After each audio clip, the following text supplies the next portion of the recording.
지구온난화는 이제 더는 피할 수 없는 상황까지 와버렸습니다. 우리나라는 이번 여름 내내 최악의 폭염이 이어졌고 기록적인 폭우가 중부지방을 덮치기도 했는데요. 이는 우리나라만의 문제가 아니었습니다. 전 세계가 기상이변으로 고통받았는데요. 이런 상황 속에서 우리나라의 한 장소가 세계적인 기후위기를 해결할 수 있다고 발표해 주목받고 있다고 합니다. 무슨 일인지 함께 알아보시죠.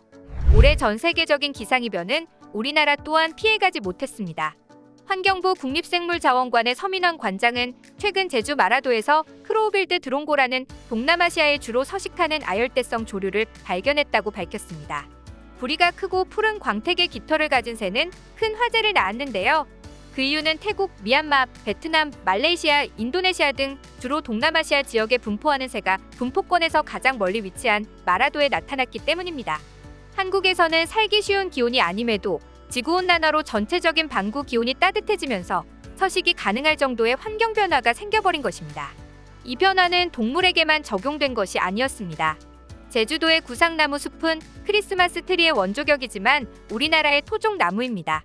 아담한 크기와 섬세하고 아름다운 모양을 지닌 구상나무는 침엽수인 소나무과에 속하며 추위에 강해 우리나라의 한라산에 가장 많이 있는데요.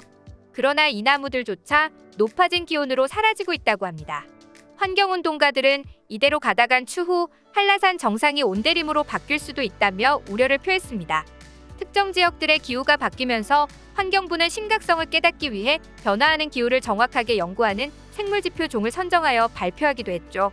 이렇게 지구온난화는 결국 우리 인간들에게도 큰 영향을 끼치게 됩니다.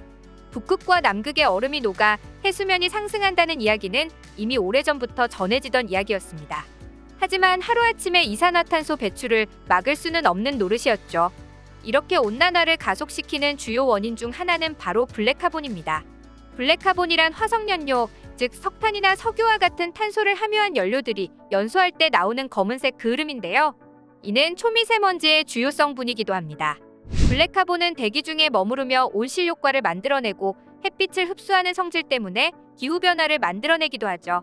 최근 전 세계 각국은 블랙카본을 줄이기 위해 온실가스 배출권 거래제를 도입하기도 했습니다. 정부가 온실가스를 배출하는 사업장들을 대상으로 하여 연 단위 배출권을 할당하고 이에 맞춰 부족한 배출권은 기업들끼리 거래하는 제도인데요. 그러나 앞서 말했듯이 곧장 이산화탄소 배출을 중지시키는 것은 불가능에 가까웠습니다. 이 때문에 과학자들은 이산화탄소를 흡수할 수 있는 또 다른 연구를 계속하고 있었습니다. 그들은 블랙카본을 해결하는 방안으로 그린카본과 블루카본을 제시했는데요. 그린카본이란 육상 생태계가 흡수하여 저장되는 탄소로 육상에서 서식하는 침엽수림, 열대우림 등에 있는 엽록소들이 광합성 과정을 거쳐 이산화탄소를 흡수하는 역할을 하게 됩니다. 게다가 그린카본은 화석연료의 사용으로 생기는 이산화탄소를 흡수하고 생명체들에게는 꼭 필요한 산소를 배출하는 등 대기를 정화하는 매우 중요한 역할을 하기도 하죠. 대표적인 그린카본의 지역은 바로 모두가 아는 지구의 폐 아마존 지역입니다. 아마존 열대우림은 지구 산소의 20% 이상을 생성할 정도라고 합니다.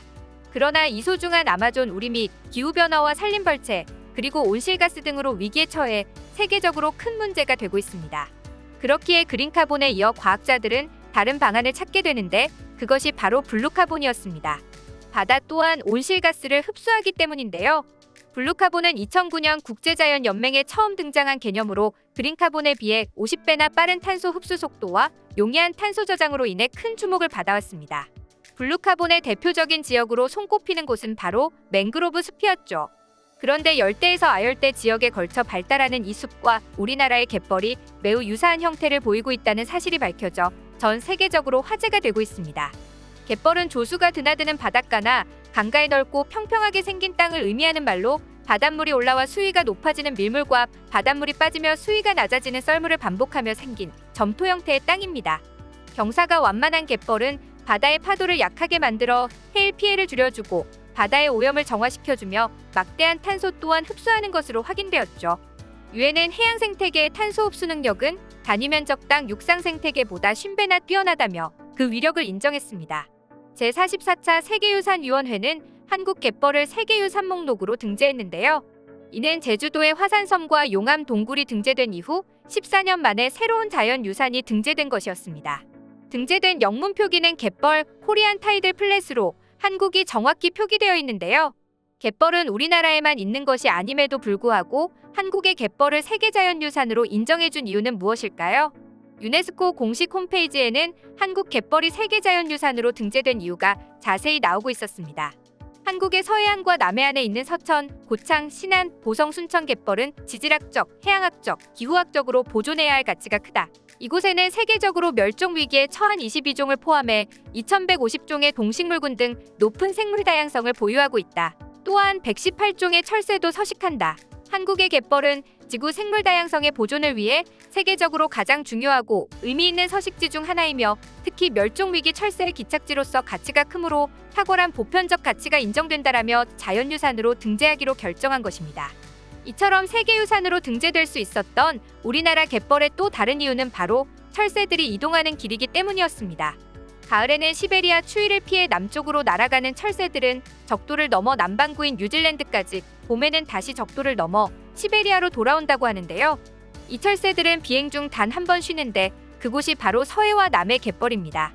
멸종위기 야생동물 1급에 이제는 전 세계 수백 마리밖에 남지 않아 멸종위급종으로 불리는 넓적부리도요와 멸종위기 2급인 알락고리마도요, 검은머리물대새가 바로 이들입니다. 지구상의 많은 생태 환경을 두고 우리나라 갯벌에서 머물다 가는 이유는 무엇일까요? 그건 바로 우리나라의 갯벌에는 철새들이 먹는 먹이들이 다수 존재하기 때문인데요. 갯지렁이를 먹는 망둥어와 짱둥어들, 바닷가에 동글동글하게 모래를 빚는 염난개와 달랑개 무리, 멸종위기 2급의 흰발롱개, 바지락, 낙지 등 수많은 생명체들이 대한민국 갯벌에 서식하고 있습니다. 우리나라의 노력으로 잘 보존된 갯벌들에는 이렇게 다양한 생물들이 살고 있고 그 생물들을 먹기 위해 철새들이 날아오는 것입니다. 이렇게 세계유산으로 지정된 갯벌은 4곳으로 충남 서천과 전북 고창, 전남 신안과 보성 순천 갯벌이 지정된 것이죠.